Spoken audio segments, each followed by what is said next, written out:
DuckDuckGo's new browser is starting to roll out, hospital robots are vulnerable to hacking, 2 exciting Proton updates, and more. Welcome to Surveillance Report 84, where we're dedicated to keeping you private and secure with the latest news in the past week. I am Henry from Techlore. I have been sick this week, so my voice might sound a little weird. I don't know if it sounds weird, but it did yesterday, so work with me this week. I am Nathan from The New Oil, and I'm getting hit with allergies, so I might also be in Henry's boat with the voice thing. Yeah, we're doing great. We're going to work through it. And you know what else is doing great? Our new Patreon. We already have 9 of you there, which is awesome. We set an initial goal for 25. However, we just did our first Q&A and we didn't get any responses from our first patrons. And so we want to do a Q&A. And so the idea behind this is at the end of every report, we answer one, maybe a few questions depending on how long they take. We want it to be quick though, like maybe 30 seconds at the end of each report where we answer a question. But we didn't get any answers this week. So like if you join our Patreon and you have any questions to ask us, you have like a direct opportunity to do that pretty much right now. And also there's tons of other perks, like you don't have to hear these segments because we publish the segment-free versions of these episodes in both audio and video format for our patrons as well. So yeah, check out our Patreon, lots of cool perks there, and we really welcome everyone, and we want to hit that 25 goal, and you can directly help. All right, so we're going to start with the highlight story this week, which definitely hit a lot of headlines. Most people know DuckDuckGo for their search engine. They do have a mobile app though, which is their web browser, and now they're introducing a Mac web browser. They're calling it a private, fast, and secure browsing app. Today, which was April 12th, they said they were excited to announce the beta launch for DuckDuckGo for Mac, with DuckDuckGo for Windows coming soon. This comes as a default with DuckDuckGo search, tracker blocker, cookie opt-up protection on about 50% of sites and growing, one-click data clearing, email forwarding plugins, HTTPS everywhere via their smarter encryption, and more. This uses the Mac's built-in website rendering engine, which is the same one Safari uses, and for those who want some technical background, that's WebKit, which is an open source thing, so it actually is based on an open source rendering engine. They do claim to be faster than Chrome on some graphics performance, and they also use 60% less data than Chrome. It is worth mentioning that a large part of this stat likely comes from the content that's being blocked, so you'll see Brave and other browsers and extensions make similar claims, and that's mainly where that seems to come from. All your history, bookmarks, and passwords are stored locally and not sent to DuckDuckGo, and unfortunately we were unable to test this. It does require a waitlist for the mobile app right now. So yes, you have to download the mobile app for some reason, and then join the waitlist from there to download it on your desktop, which I am not a fan of and is the reason I did not join the waitlist. I'm sure Nate might have comments too, but I don't know. I think more options are always good, but I just can't find any use case and threat model where this seems genuinely useful for anyone. You can actually install the DuckDuckGo Privacy Essentials extension in Safari, which is going to emulate pretty much everything except the DuckDuckGo features, like their forwarding plugin and things like that. I just can't find a good use case for it. There's Brave, there's Firefox, there's Tor browser. I just don't know what this brings to the table,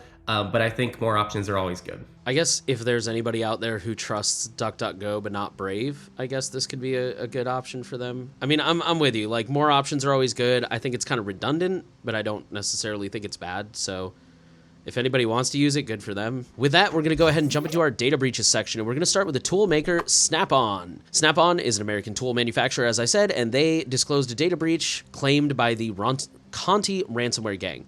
This took place between March 1st and 3rd and involved, quote, associate and franchisee data, unquote, which included names, social security numbers, dates of birth, and employee ID numbers.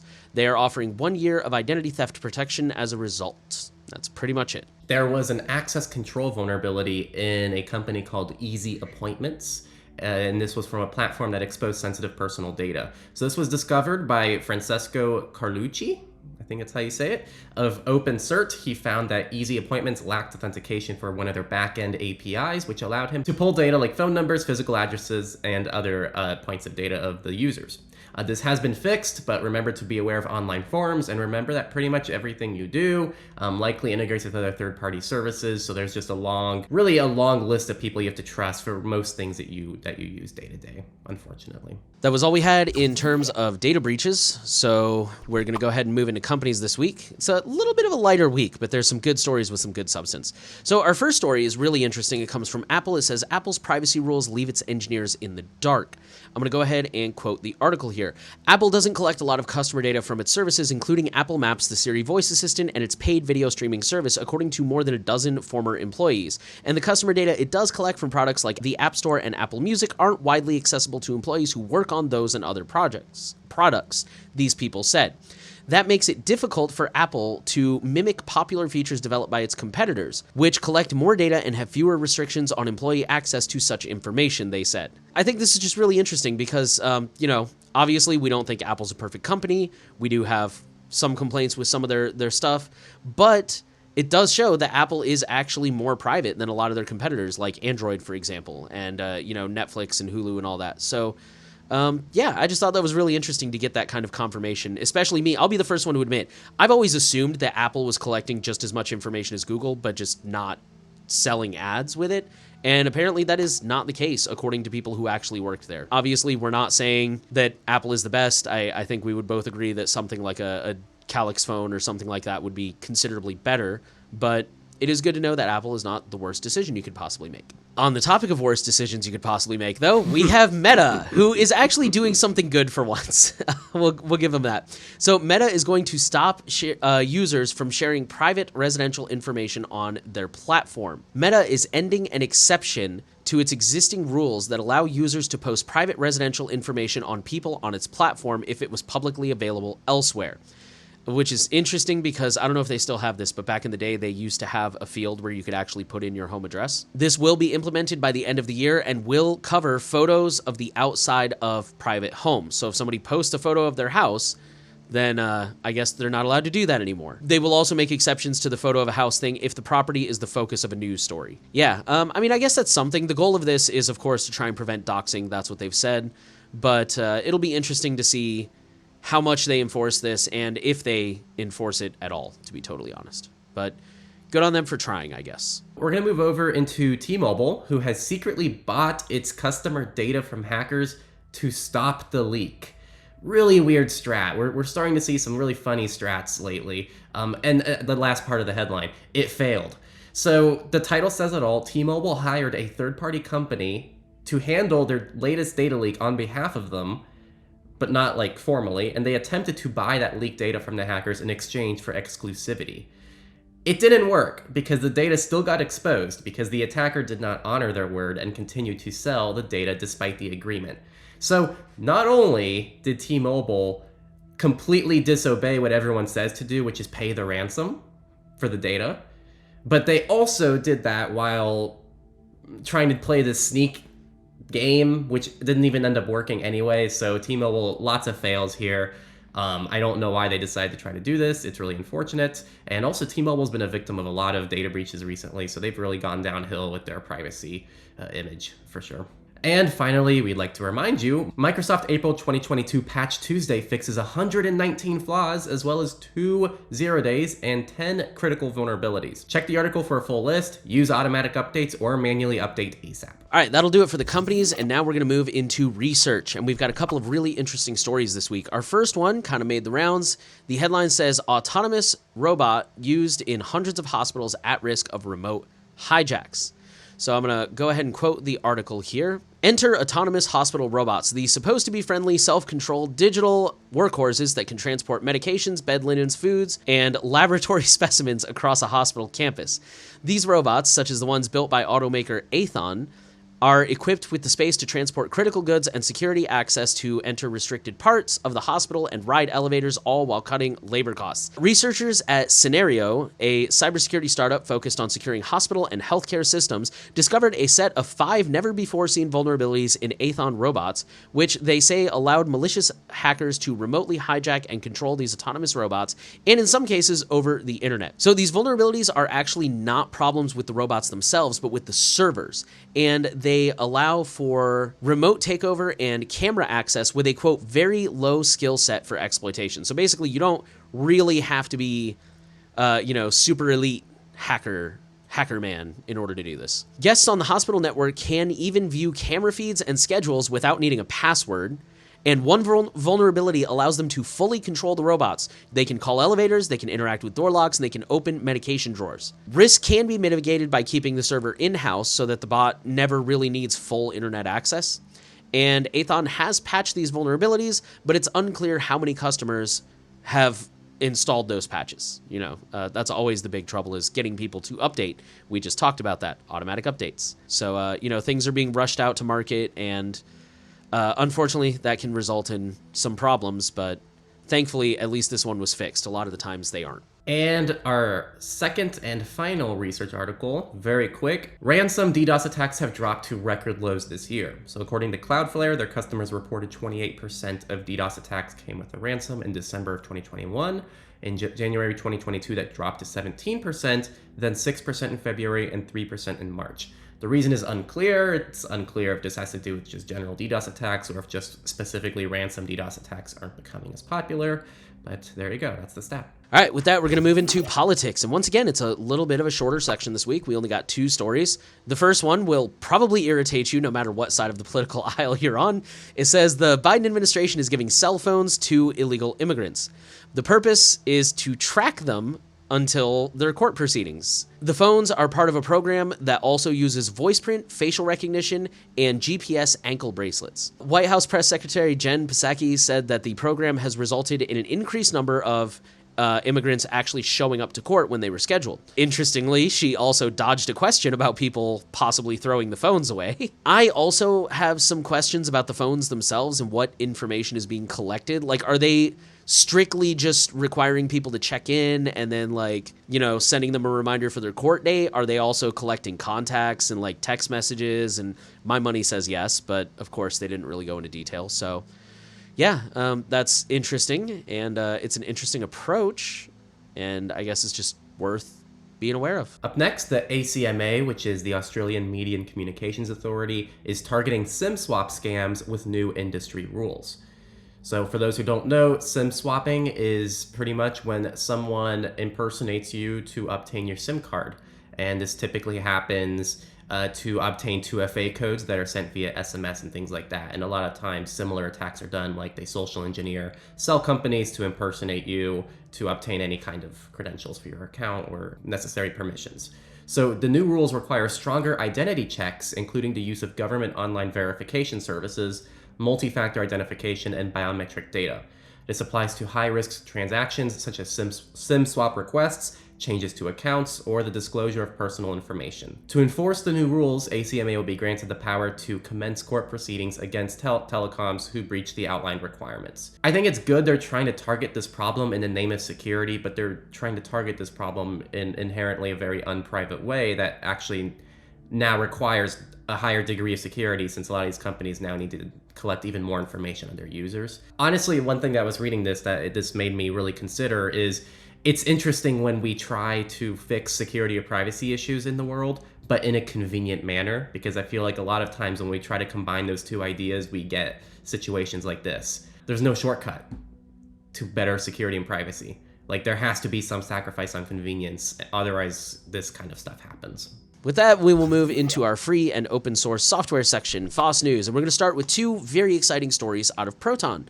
The first one comes from Proton VPN, who had a external audit that confirmed their no logs policy. The audit was done by Securitum, a, quote, leading European security auditing company that oversees more than 300 security testing projects every year for major corporations and banks, unquote. The full report is available in the article, so make sure you go read it. Our second Proton story comes from the calendar side, where Proton Calendar has finally released for Android, and I think this is an independent app. Proton says that, for those who don't know, their calendar it's already been out for a while. It's just been desktop only. All event details are fully encrypted, and this new app will feature multiple time zones. So if I put something in on the app and I'm sharing that event with somebody else and they're in a different time zone, it'll automatically adjust the time zone for us both. You can do multiple notifications for upcoming events, like email, app, so you never miss it. Dark mode, a home screen widget for a quick snapshot of your calendar, which I think is super, super cool. And you can change the view between day, schedule, and month. Doesn't look like week is in there quite yet. You can also, this is really cool. So my partner downloaded this same day. She was actually super, super excited about it, downloaded it, tried it out. First thing she told me is you can very easily import your Google Calendar. which is what she did. They call it the easy switch. Apparently it takes like 3 clicks, drags everything in, and you're immediately ready to go. One thing she also noted, I didn't know this was a thing, but apparently she's very excited about it. You can change event colors without making a whole new calendar. So if you want one thing like date nights, if you want those to be red, but you want your work schedule to be blue, you can do that without making a whole new calendar just for date nights. So that's pretty cool. I'm probably going to hop on this. I might. I'm thinking about it. I've been using Nextcloud, but my team is asking for something that we can all share, so I'm going to look into Proton. Yeah, I don't know. It sounds pretty cool. She's already like fully 100% on board, committed. She loves it, so I'll probably look into it too. Our next story, Raspberry Pi has removed the default user to hinder brute force attacks. So this is a title says it all. Before installing, you could opt in. You could opt to use a default username and password in setting up a Pi for the first time. This option has been removed, and you are prompted to make a unique local account. Existing users can rename the root if they want to get this added security. This is pretty much just to prevent people using default information, which can be used in just basic attacks. I know I saw somebody this morning on Reddit who was asking, like, they signed up for a website and they were like, use a unique username, try not to reuse a username. And they were basically like, I don't understand why. I've never seen this advice before. And this Raspberry Pi thing is exactly why. If you use the same username everywhere, then an attacker can guess your username, and that's half the login. And, when you have defaults like Raspberry Pi and the default username is always Pi, then they already have half the login right there. So yeah, no, I think that's totally accurate. And the other layer to it too is there's a lot of open source intelligence websites that tell you every service that certain usernames are registered for. So like, let's say your username is I love ponies. You can type in I love ponies on a lot of these sites, and it'll show you every website, like every major website, every social media site, every email provider that uses that username. And so it's very easy to see all the services that a person uses just based on the username. So switch it up. And also if you're using what? I was just going to say, I actually used one of those when I first got into privacy because, one of the things Michael Basil recommends is like go through and find all your old accounts and delete old accounts. And yeah, I went and found one of those websites and just typed in like every one of the like 3 or 4 usernames I used to use all the time. And up next, OpenSSH 9.0 bakes in post-quantum cryptography to future-proof against attacks. So they are really thinking ahead, and I'm curious how often we're going to see that headline come out the next few years. With that, we'll move into our final section, Misfits, and we're going to start off with story YouTube channels of Taylor Swift, Justin Bieber, Harry Styles, and other musicians compromise. This particular story happened because Vivo was compromised, and Vivo, for all of these artists, was also synced with their YouTube account. So the labels would upload to Vivo, and then it would get pushed out to YouTube. So the reason we're sharing this, as always, a reminder that this can happen to anyone. Do not think that you are immune to things going wrong, and also to be careful of syncs. It's convenient and helpful, and I'm not saying don't sync up services. It's very, very helpful to have certain things synced up where they just push data automatically, but do be aware that that's a risk, and that if the one thing gets compromised, that can lead to compromise of the other thing. It's worth reading the article alone just to read the recap of this scam. It was really weird. Yeah, I wanted to throw in here, this has literally been happening for like months or years now, and it's the same exact thing. And I'm like, what's wrong with people? Like, is there seriously not a solution for this? And like, it's kind of scary to me too, because these are like huge names. These are some of the most rich, famous people on the planet. And they're not even being given priority security, it seems like, from these companies. So I don't know why we expect any different for ourselves. Well, here's the interesting thing for me is, so I, in my younger days, I was very heavily involved with the local music scene. And so I knew a few bands that happened to be like getting successful and growing up. One of them had their Facebook accounts hacked, like their band Facebook or whatever. They fought for weeks and I think maybe even months to get their Facebook back. Like, Facebook was absolutely useless, which I'm sure surprises no one here. And this band was like, they were mid-level. Like, they were on Warped Tour a couple times. They had a label. Like, I think they've even toured internationally a few times. Like, they were not a nobody band. Like, granted, they weren't, Taylor Swift and Justin Bieber, but they were a decent-sized band. And even them, Facebook was just like, yeah, whatever, we don't care about you, screw off. And so, like, to me, that's the big thing, is like, if these big bands and these big names are having trouble with this stuff, that's just all the more incentive for you to take your stuff seriously, because if you've never been on Warped Tour, which granted Warped Tour doesn't exist anymore, but point being, if you're not at that level and your Facebook account gets hacked, you're just screwed. They're absolutely not going to give you the time of day. So defend your stuff, man, because these companies don't care about you. Up next, very short story. Well, it's not a short story. You should read into it because it's a good story, but the takeaway is really short, and we're going to keep it short. So it's called Inside the Bitcoin Bust That Took Down the Web's Biggest Child Abuse Site. And it's a long article, but we really recommend reading it because it goes into the history of Bitcoin as well as blockchain analysis and how Bitcoin just simply isn't private. Even with the extra layers that we're seeing with the Lightning Network, there's still so many holes to poke, and we're seeing a lot of these things happen, and there's actually a lot of chain analysis happening at the moment.